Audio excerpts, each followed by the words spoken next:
Narcissism is a term that's been thrown around in popular culture, often in a way that waters down its true meaning. You've likely heard someone casually refer to someone else as a narcissist for being self-centered or vain. But narcissism, in its true psychological sense, is far more complex than just someone taking too many selfies or bragging about their achievements. It's a concept rooted deeply in human behavior, psychology, and even mythology. And understanding it fully requires us to peel back the layers of personality and motivation that define what it means to be human. At its core, narcissism derives its name from the myth of Narcissus, a figure from Greek mythology. Narcissus was a young man of extraordinary beauty, who became so enamored with his reflection in a pool of water that he couldn't pull himself away. He stared at his own image endlessly, falling in love with it to the point of his own destruction. The story serves as a cautionary tale about excessive self-love and vanity. But when psychologists like Sigmund Freud and others later explored the concept, they discovered it wasn't just about beauty or vanity. It was about something deeper. Freud himself saw narcissism as a stage of human development. In his theory, young children go through a phase of primary narcissism, where their entire focus is on their own needs. They cry when they're hungry, they seek comfort when they're scared, and they demand attention without concern for others. This is entirely normal. It's a survival mechanism in the early stages of life. However, as we grow older, we're expected to develop the ability to empathize, to care about others, and to balance our needs with those of the people around us. Narcissism becomes problematic when that balance is never truly developed.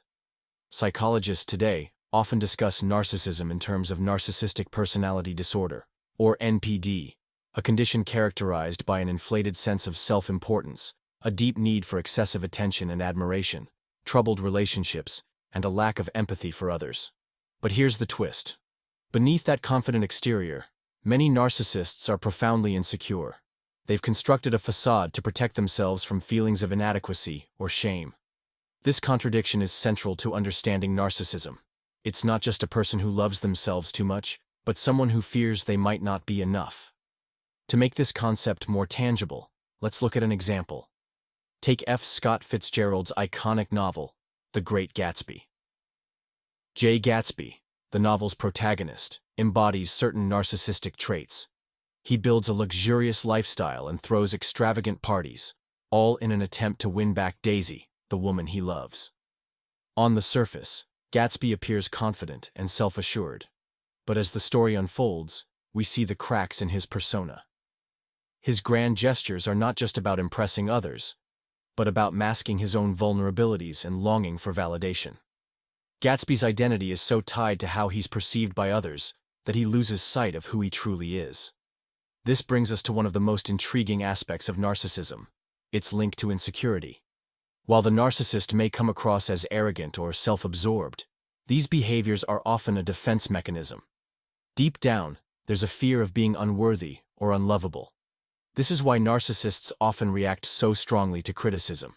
They see it as a threat to the carefully constructed image they've built.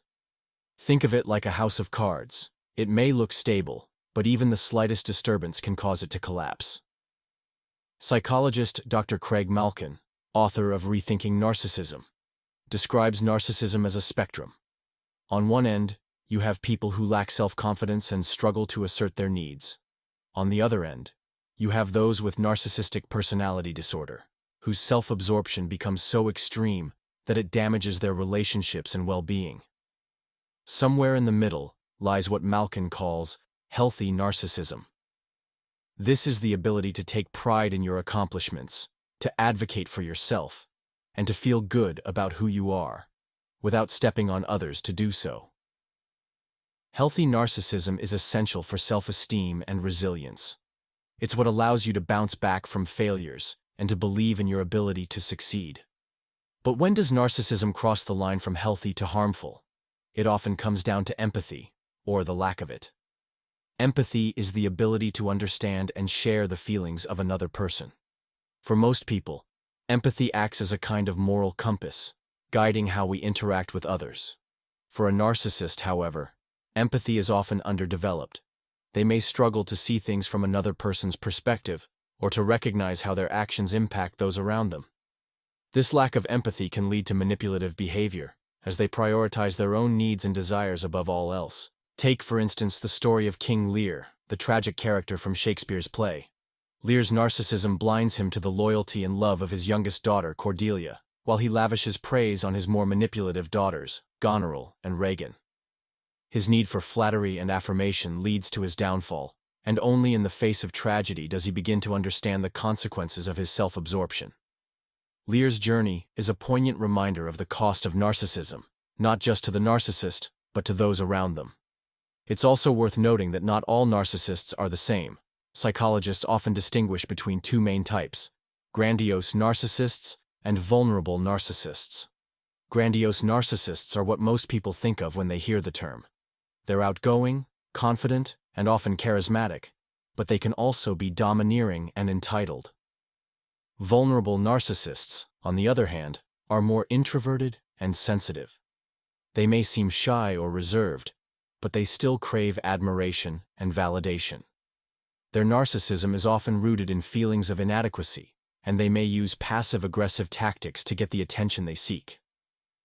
Understanding these differences is crucial because it highlights the fact that narcissism isn't a one-size-fits-all phenomenon. It manifests in different ways depending on the individual's personality, experiences, and environment. And speaking of environment, let's talk about how narcissism develops. While genetics can play a role, upbringing and life experiences are often key factors. A child who is excessively praised or criticized may develop narcissistic tendencies as a way to cope. For example, a child who is constantly told they're special and better than others may come to believe they're entitled to special treatment. Conversely, a child who is neglected or criticized may develop narcissism as a defense mechanism, constructing a grandiose self-image to shield themselves from feelings of inadequacy. Modern society also plays a role in fostering narcissism. In today's culture of social media and self-promotion, it's easy to confuse self-expression with self-obsession. Platforms like Instagram and TikTok encourage people to curate their lives in a way that emphasizes their best moments while hiding their struggles. This isn't to say that social media causes narcissism, but it can certainly amplify certain traits, especially in those who are already predisposed. Despite its negative connotations, understanding narcissism isn't about labeling or judging others. It's about recognizing the complexity of human behavior and the motivations that drive us. And for those who struggle with narcissistic traits, or NPD, there is hope. Therapy, particularly forms like cognitive behavioral therapy or psychodynamic therapy, can help individuals develop greater self-awareness, empathy, and healthier ways of relating to others. Healing doesn't happen overnight, but with effort and support, change is possible. So the next time you encounter someone who seems self-absorbed or arrogant, take a moment to consider what might be beneath the surface. Are they seeking validation? Are they protecting themselves from pain or insecurity? While it's not your responsibility to fix them, understanding their behavior can help you navigate your interactions with greater compassion and clarity. Narcissism, in all its forms, reminds us of the delicate balance between self-love and selflessness, between confidence and humility. It's a spectrum that we all exist on, to some degree, and by understanding it, we can better understand ourselves and the people around us.